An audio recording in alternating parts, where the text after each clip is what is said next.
যেসব মহিলাদের বাচ্চা হতো না, আমার মা ওইসব মহিলাদের জন্য ওষুধ বানাতো। কিন্তু একটা আশ্চর্যকর ঘটনা হলো, আমার মা যেই ঘরে বসে ওষুধ বানাতো, ট্রিটমেন্ট করতো, ওই ঘরে কাউকে যেতে দিত না। ওই ঘরে শুধু আমাদের বাড়ির কাজের খালার যাওয়ার পারমিশন ছিল।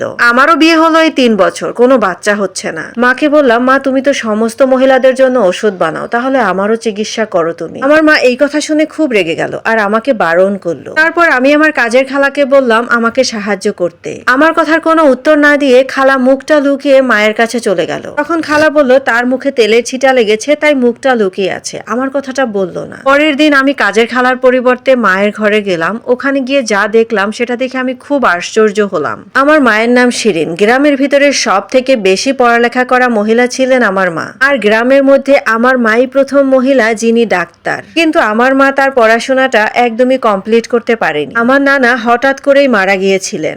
নানা মারা যাওয়ার পরে আমার মা ডাক্তারি শুরু করলেন। গ্রামের যেসব মহিলাদের বাচ্চা হতো না তাদের জন্য ওষুধ বানাতো আমার মা। এই অবস্থায় কিছুদিন পরেই আমার মায়ের বিয়ে হয়ে গেল। তারপরে আমার মায়ের কোল আলো করে আমি এলাম পৃথিবীতে। আমার কাছে আরো একটা ঘটনা খুব অবাক লেগেছে। মহিলারা যখন আমার মায়ের ঘরে ট্রিটমেন্টের জন্য যেত, কিছুক্ষণ পরে খুব চিৎকার চেঁচামেচির আওয়াজ আসতো। মাঝে মাঝে মনে হতো কোনো মহিলার হয়তো বাচ্চা প্রসব হয়েছে, কিন্তু না, ওই ঘরে তো কোনো বাচ্চা জন্ম নিত না। তাহলে কেন চিৎকার চেঁচামেচির আওয়াজ আসতো? আমি ওই ঘরে যাওয়ার অনেক চেষ্টা করেছি, কিন্তু আমার মা কখনো অ্যালাউ করেনি। যেসব মহিলারা আমার মায়ের কাছ থেকে চিকিৎসা নিত, তাদের কাজ হয়ে যেত, তারা বাড়ি বয়ে এসে অনেক অনেক মিষ্টি খাবার দাবার দিয়ে যেত। এরপর আমার বিয়ে হয়ে গেল। আমার স্বামী খুবই ভালো মনের একজন মানুষ ছিলেন। আমার শাশুড়ি হঠাৎ করে একদিন বললেন, তোমার ননদেরও তো বাচ্চা হচ্ছে না, তাহলে তোমার মাকে বলো আমার মেয়েটার চিকিৎসাও যেন একটু করে। আমি সেই দিনই আমার বাবার বাড়িতে চলে আসলাম। এসে আমার মাকে বললাম, মা আমার ননদেরও বাচ্চা হচ্ছে না, আমার ননদ তোমার কাছে চিকিৎসা করাবে। আর একটা কথা মা, চিকিৎসার জন্য তুমি কিন্তু কোনো টাকা পয়সা নিবে না। এ কথা শুনে আমার মা খুব রেগে গেল। বললো, টাকা নিব না মানে তুই জানিস এই চিকিৎসার ওষুধ বানাতে কত টাকা খরচ হয়?